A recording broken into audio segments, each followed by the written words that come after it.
Action. Good morning. Good morning. Good to see you on this beautiful morning. We're blessed up there. I was hoping for a good storm yesterday since we did decide to come in for the concert, but I think we got a little bit of rain. It was raining. Oh, you got some good rain. Definitely rain. Excellent, excellent. Well, we need it. We need it big time. I don't think there's anyone here for the first time, so welcome all old timers like me. We're grateful to have Lizzie Miller and Michael Contras with us this morning. Thank you. Always a joy. And of course, many thanks to all of you and to everyone watching online for being with us this morning and for your ongoing support of our church. Just the first thing is just a wonderful, warm thank you to everybody for last night, right? It's like, wow, the performers, all the musicians were so wonderful.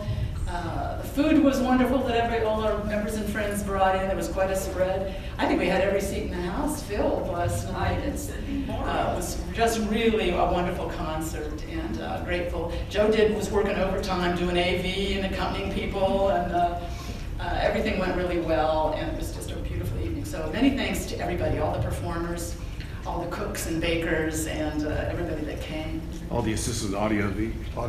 Assistant audio support people, absolutely. Michael, Lana. Dick, who did the raffle for us.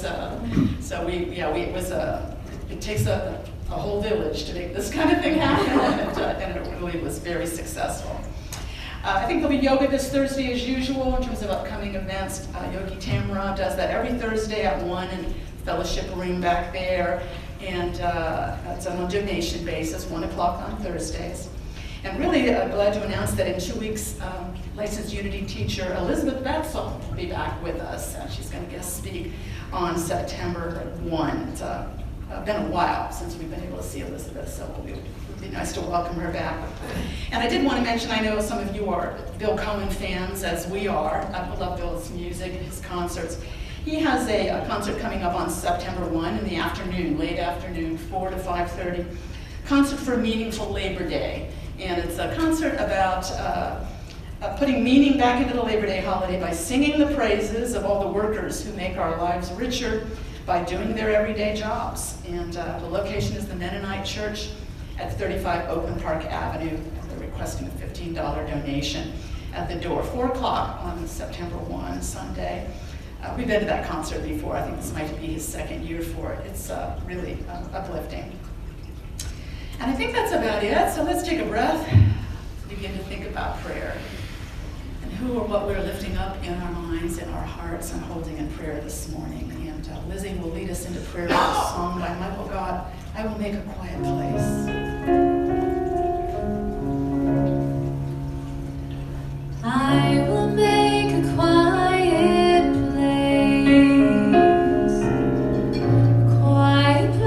within my heart, and I will wait upon the Lord,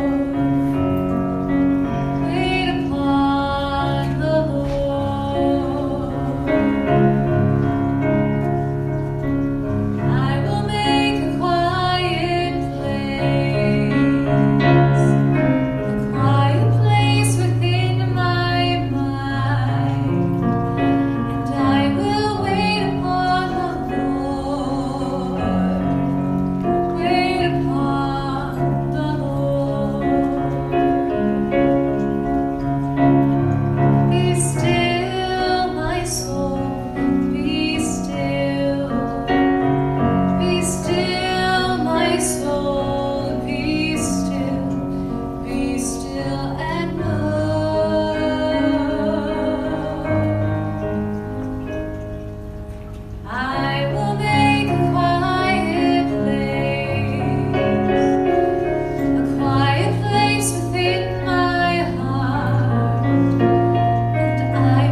ourselves to close our eyes and become even more centered and still and alert to the power and presence of God in us. That voice of guidance, comfort, counsel. We take these moments in prayers, an opportunity to remember the highest truths about ourselves and one another. That God indwells each of us. God is fully present and powerfully at work in each of our lives, always seeking to guide us toward greater wholeness and freedom and peace. Not one of us is disconnected from God or from one another. We are linked by the power and presence of God. We are one. So in these moments of prayer, we bring into our minds all those we are lifting up and holding that truth in awareness, knowing their oneness with God, the source of all their good, the answer to all their needs. God is responsive to the deepest needs of our hearts, our minds, our bodies. We needn't even ask. Yet if we are open, if we are wide open to that power and presence, it flows through us in fullness. We know this truth for all we're lifting up in prayer this morning. Healing energy is flowing, peace is steadying hearts and minds. Guidance is being provided where it is needed. We are one with the living God, and all is well. And so it is. Amen. All right, Lizzie's going to do, and Michael are going to do another song for us. It's one I haven't heard in a long while. My mother loved this song. It's called You'll Never Walk Alone.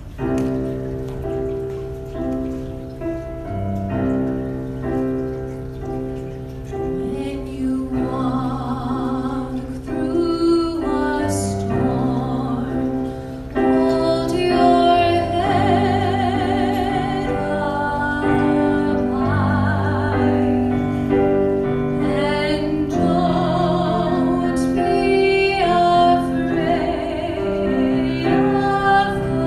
dark.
mother would be having chills. It's just beautiful. She loved that song. Another one she really loved was I Believe. Have you ever sung that one too? I believe for every drop of rain that falls, a flower grows. Would you like me to stay up here? Beautiful old songs. That's just lovely. And that was really deeply touching, Lizzie. Yeah. What are we talking about today? I've been kind of on a theme of kinship. As you know, last week I was talking about there is no them, and talking about our tendency to create thems, and how to get past that. Sort of on the theme of kinship. My title is Who is My Neighbor? So I was looking up some things about neighbors and good neighbors and so on online. Some of you might remember the old Robert Frost poem where he talked about how good fences make good neighbors. Anyone remember that poem? Here's another one on that idea. A good neighbor is someone who smiles at you over the back fence but doesn't climb over it. It's got an edge to that. Benjamin Franklin had a similar observation. Love your neighbor, but don't pull down your hedge. That's kind of interesting. I like this one. This was anonymous. I don't know who said that. They said, when Jesus said, love your neighbor, he knew your neighbor would act, look, believe, and love differently than you. It's kind of the whole point. I like that. It is kind of the whole point. And Dick Comstock told me a neighbor joke last night. I told him I was looking for one. That's a piano tuner kind of comes to a door, knocks on the door, says, I'm here to tune your piano. And the woman who answers the door says, well, I didn't know you were a piano tuner. And he said, well, your next door neighbor did. It's pretty good. Tell Dick thanks. Yeah, I like that. So kind of continuing this idea of who is our neighbor and kinship, connection with one another, that it's all us, there is no them. There's a Shawnee teaching that says, do not wrong or hate your neighbor, for it is not him that you wrong yourself. But love him, for the Great Spirit loves him also as he loves you. Sounds like the golden rule, doesn't it? They have it in all faith traditions, I think, in one way or another. Do unto others, and she would have them do unto you. It was really Jesus' core teaching. You should love the Lord your God with all your heart, soul, strength, with all your mind, and love your neighbor as yourself. And someone in the crowd listening, Scripture says he was a lawyer, said, and who is my neighbor? And who is my neighbor? I decided that's a wonderful title, and that's a wonderful idea to explore. I think we know what Jesus' answer was. In the Scripture, he tells the story of the Good Samaritan. That's how he explains who our neighbors are. Who is your neighbor? He tells that wonderful story about a man from Samaria, Samaritan, who was a different sect and ethnic group from the Jewish community, and were really looked down on and separate, ostracized. And so there's a man injured by the side of the road. You all know the story probably. Bleeding, very, very injured on the side of the road. And three individuals come by. One is a priest, a Jewish priest from the temple, and he passes by on the other side. And there's a Levite who's kind of a lay priest, also kind of high person. These are people you would expect to have compassion and kindness. He also passes by on the other side. But then the Samaritan, who's kind of looked down on by the very listeners Jesus is talking to, who were Jewish community, it's the Samaritan who they all look down on, who stops and tends to the man and takes him to an inn and gets his injuries treated and pays his lodging there and gives more for the innkeeper to continue caring for him until he is all well. I think it's just a wonderful story to reflect on in this context of who's us and who's them and kinship. Because obviously the priest and the Levite who went by, they saw this person as other. This is other, not me, don't get involved, other. And the Samaritan was able to see an injured man that could be me, just like me, and had compassion. He didn't see them, he saw us. This could happen to any of us. And he, because of that feeling of kinship and connection, wanted to help.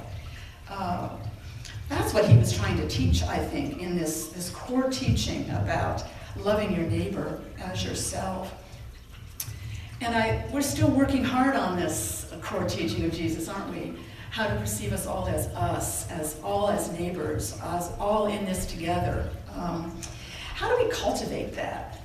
And I think that's kind of what we've been reflecting on a little bit lately. The bottom line is we are all us, no outsiders. We're all interconnected. We know we all have this tendency to see some as other. It's talked about as tribal mind amongst psychologists somewhat, that we have this tendency, I don't know whether it comes from our ego, our psyche in some way, but we have this tendency to bond with members of our tribe and see those outside our tribe as strangers.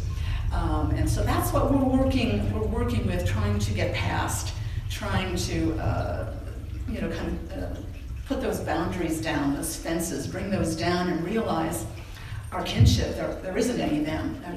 There aren't any those people. It's us. It's all us. It's something we can work on. It's something we do work on, and people do amazing things in deepening their awareness of that kind of kinship. So how do we do that? One of the things we do is certainly listen to our models and our mentors and our teachers. A contemporary one I find very inspiring, and I know I've probably mentioned him before, is the Jesuit priest, Father Gregory Boyle. Is any of you familiar with his work? Just an amazing work. He's in LA. His first parish, I think, when he took one up, turned out to be the most gang-infested and violent part of LA, East LA, and he did so many burials, and there was so much violence in the area, and he tried a number of things. And he said I kind of backed into it, but he wound up founding this org called Homeboy Industries. And it's like a collection of businesses under one umbrella, and responding to the needs of those gang members, which everybody was pretty much seeing as them, those people, other, frightening, dangerous, not like us. And he saw them as young men who needed jobs and counseling and somebody to love them and see goodness in them, and he just provided everything they needed. So lots of jobs. He started it 25 years ago. Homeboy Bakery, that's one of them. They got a bakery. Homeboy Tortillas at the General Market. Homeboy Diner. Homegirl Cafe. Homeboy Silk Screen Factory. They do a lot of silk screens. They tried a couple things that didn't work, like Homeboy Plumbing. Apparently people don't want gang plumbers coming into their homes. That's crazy. That one didn't work quite so well, but they employ hundreds of former gang members who were all in, and often they were in rival gangs, and now they're working together. Most of them were in prison, had spent some time in prison. A lot of them are heavily painted, inked, tattooed, and they have a really brisk tattoo removal business. Lots of doctors who do this. They have 3 laser machines, 29 doctors. They do 800 treatments a month because they're motivated. They're building lives now. They're getting jobs. They want to remove these signs and symbols of who they were before. He talked about one of his gang members who was having trouble getting a job. He'd come into the program, and he came to Father Boyle, asking he wanted to get the tattoos removed, he thought, because he had one on his eyelids that said F and 3 more letters, F-U, on his eyelids. Hard to get a job that way. He started transforming lives like crazy. Just amazing. Thousands of people. They've removed like 11,000 tattoos. They've got all kinds of jobs now. They build families. He does, if you want to look him up on YouTube, there's a lot of presentations by Father Greg, and they're very inspiring. He tells lots of stories about the gang members he just loves them all so much. He talked about doing a blessing. One of his former gang member who came into the organization because he was so tired of being tired in that rough life, worked his way up, started working in the warehouse and began running that warehouse and built a family and had kids. And his first born daughter was going to be going to college, and he wanted a blessing for her as she left home, so they gathered in the church and gave that precious girl a blessing. Father Greg asked her what she was going to major in. She said, forensic psychology. And he said, I think forensic has to do with crime, right? And his father joked, I'm going to be your first case study. I love that. Lives change, just amazing. He says there, it's all kinship. All kinship. No kinship, no justice. No kinship, no peace. No kinship, no love. No transformation like that. So I think that's a model and a mentor that helps me. Remember, we can learn to see everybody as us. We can get there. We just need practice. So Father Greg says the main thing is you can't demonize or otherize people that you know. Human beings can't demonize people they know. So if you begin to get to know anyone a little bit, that'll break wide open. You can't otherize them anymore. They're not those people anymore. You know them, just like he with all of these gang members and introducing everybody else. Once you realize, oh, this guy who's in a gang is just like me. He's proud of his daughter, he's building his life, he's worried about his loved ones, just like me. And it doesn't take that much just to begin to learn. Once we know someone, they're not of them anymore. And we all get experiences in this, and sometimes they're just little things that kind of break that open so somebody's not of them anymore. Remembering years ago, Joe and I participated in an event they have downtown Christmas Day every year. I think they still have it. Bethlehem on Broad. Any of you familiar with it? Methodist Church downtown on Broad Street. They had an event every Christmas Day where they fed homeless people Christmas, dinners, holiday meals all day long. It was quite a thing to coordinate. And they offered music all day long. And in fact, that year we participated, but we were also in charge of scheduling different musicians to come in, little time slots all through the day. And it was a really interesting experience. Well, I remember particularly we were in the little small dining hall area where people were kind of waiting before going up into the main area where dinners were being served.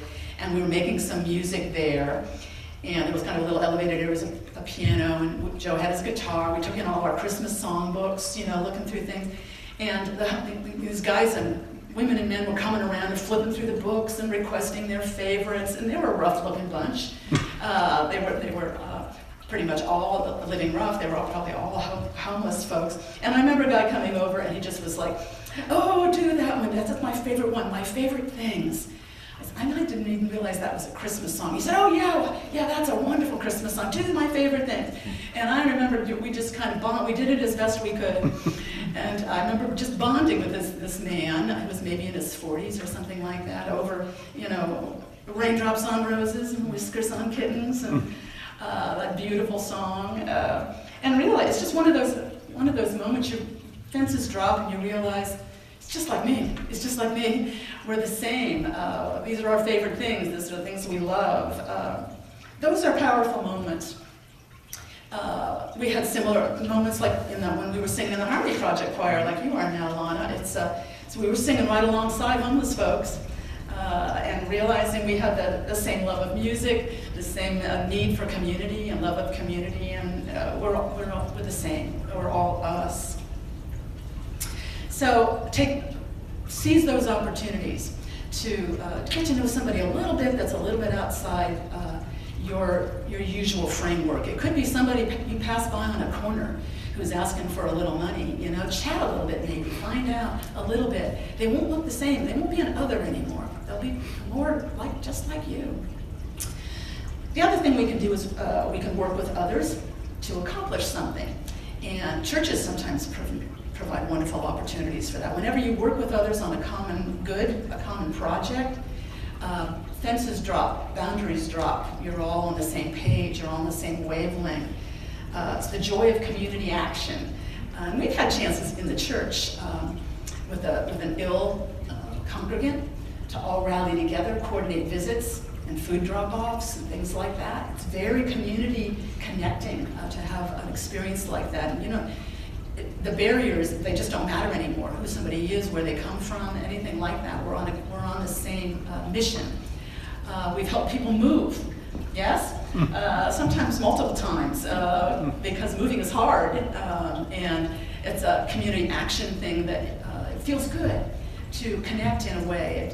It eliminates any kind of barriers or fences. They're blessed opportunities. If there's anybody that knows about community, it's the Amish. The Amish really know. I was looking online, Joe had mentioned he saw a story about them moving a barn. You know how they do barn building in their community. They also move them, and there was a story from a couple of years ago. It was up around Geauga County. They estimated this pound weighed like 35,000 pounds, and they wanted to relocate it on the property about 200 feet, and they were going to build a new barn. Nelson Yoder, the owner, was going to build another one in its place to house his lawn furniture, handmade lawn furniture business, all that in there. And so, I mean, there were like, how many men were involved in this? 850 or more men, and they put some structures around it so they could lift it. They figure each person lifted about 40 pounds. And they moved that barn in perfect, accord, 200 feet to a new location. Levi Yoder, the brother of the owner, he said it was inspiring. It just shows us what can be done when we all work together as brothers. They do that all the time. I thought it was very interesting. A book I read a few years back by Sue Bender about the Amish. She said they don't carry insurance. Their insurance is their community. Their insurance is their community.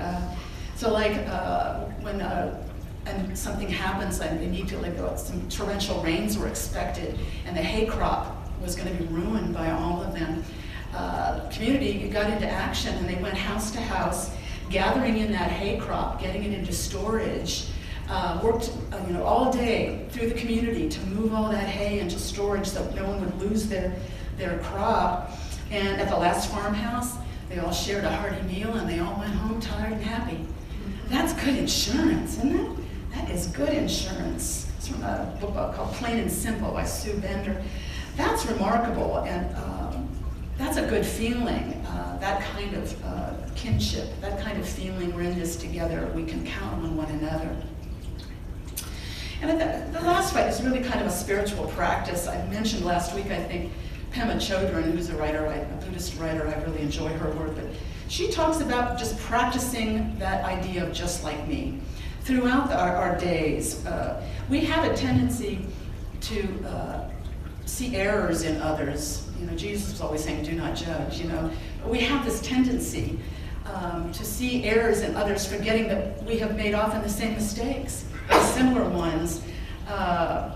Jesus had a interesting teaching about the mote in the eye. Remember that one? It's from Scripture. It's like, why do you see the speck or the mote in your neighbor's eye, but do not notice the log in your own? That's from Matthew 7. We have the tendency to do that. It's a real common way to see it is like if we're in traffic and we observe other people's horrible driving, these terrible drivers all around us. And then, I have to kind of remind myself, I've made some bad moves on the road myself. Anyone else? I've kind of turned at the wrong time, gone a little too fast, gotten a little too close, cut out in front of somebody. It happens sometimes. But we kind of forget that, and it's everybody else who's doing it. That's kind of a good place to practice just like me. They're just like me, instead of getting really, kind of an overdrive, irritation. Just kind of remember, yeah, bad move, but I've done bad moves. They're just like me. We're in this together. Throughout the course of our day, and in Buddhism, they have a wonderful meditation for expanding our compassion, expanding our sense of us, that we're all in this together. It's called Maitri meditation. And it's really basically a realization of usness. You start with the realization that you are loved, that you're loved yourself, and for yourself you want peace and freedom from discomfort or suffering and well-being and wholeness. And then you want that for then you kind of expand the circle a little bit. Then you want your loved ones, for all your loved ones, you want peace and comfort and freedom from pain or discomfort or confusion, you want guidance, you want health and well-being. And then it's people that you don't know very well, maybe, neutral, the people in your community, people around you, in your neighborhood, your town. You want that for them. And you kind of spread out this warmth, this feeling of, I want everyone included in that circle. I want all my neighbors and community to feel safe and their needs met and secure and feel well and free and whole. And then you expand it even to people that you don't know, people in other parts of the country and then around the world. And maybe then living beings everywhere. You want all their needs to be met, everyone to be free of suffering, everyone to feel secure and safe, to feel well, to feel free and whole and well. And you kind of rest in that glow for a little bit. You've got this expanding circle of warmth, of love and acceptance. It's a wonderful meditation for expanding this awareness that we are all in this together. We are all us. There is no others. There is no them. There is only us. And the more we begin to kind of know that about each other, recognize it, those fences come down. We can't otherize people we know. So the more we realize, they're just like me. Everybody's just like me. Let's say that one again. Just like me. Just like me. It's the more we realize that, the more that feeling of others, of threatening strangers, of others that are not like us, that we don't understand, it kind of diminishes and goes away. And greater feelings of peace comes into our hearts, and our sense of community and loving kindness expands. There's only us. Let's do that one too. There's only us. Let's take that into prayer for a moment. We are all in this together, and we are deeply connected with one another and with the God within us. We are guided and directed moment by moment, by day and by night, in the path of life. And though we make mistakes, we are being guided forward toward greater peace and freedom and joy and well-being. This is the truth for all in our circle, and our circle is everywhere. It spreads across the earth. We are all one, and we are grateful to be so, and so it is. Amen. All right, Lizzie and Michael have another song for us. It's a favorite of Joe's and mine. It's a song by Tom Kimmel called One Heart.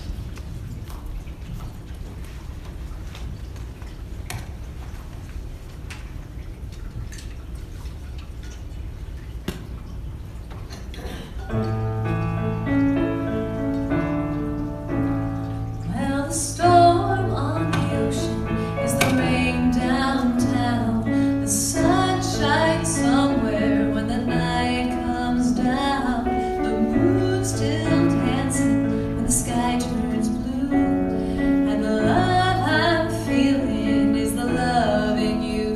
One heart, one mind, one love is with us all the time. One life, one spirit in the world tonight. Well, the clouds weigh heavy in the summer air. The wind shakes autumn till the breeze are there. The snow in December fills the warm blue sea. And the love you're feeling is the love in me. One heart, one mind, one love is with us all the time. One life, one spirit in the world tonight. Find our way, make our peace, accept our faith, things we cannot see, and carry on, see this through. One for all for me and you.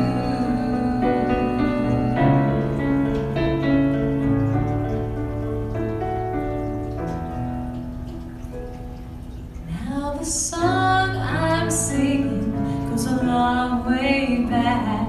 If love's on engine running down this back, the light in the tunnel coming into view says the hope I'm feeling is the hope in you. One heart, one mind, one love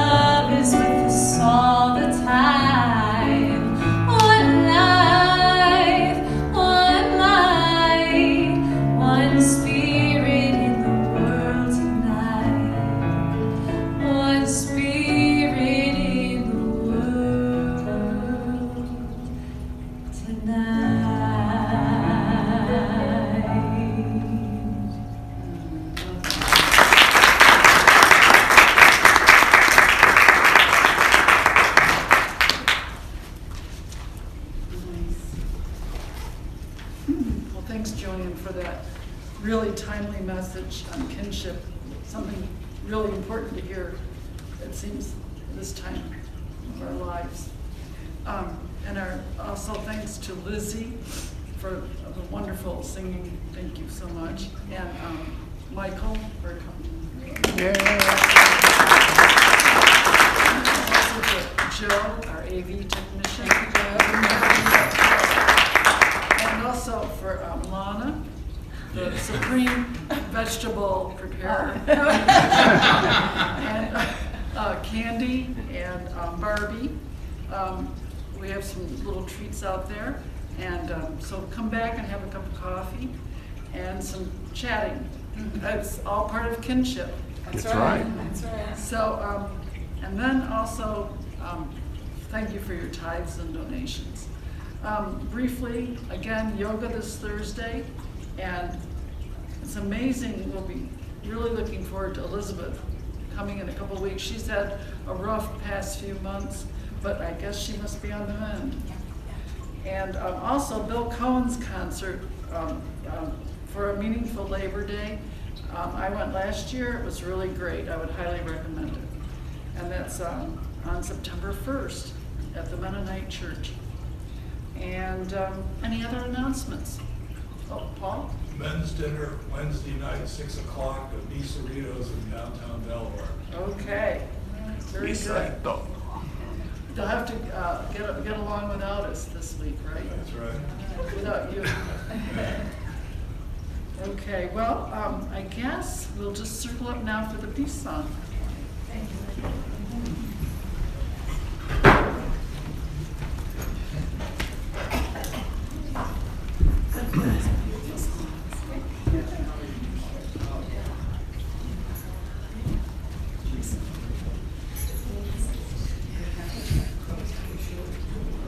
Where are you going, Jay? I'm just wandering around.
One thing you can't do there is you can't talk or anything while you're behind that. No, yeah. It picks it up. Right. It's picking it up right now, because I keep them. Oh. Actually,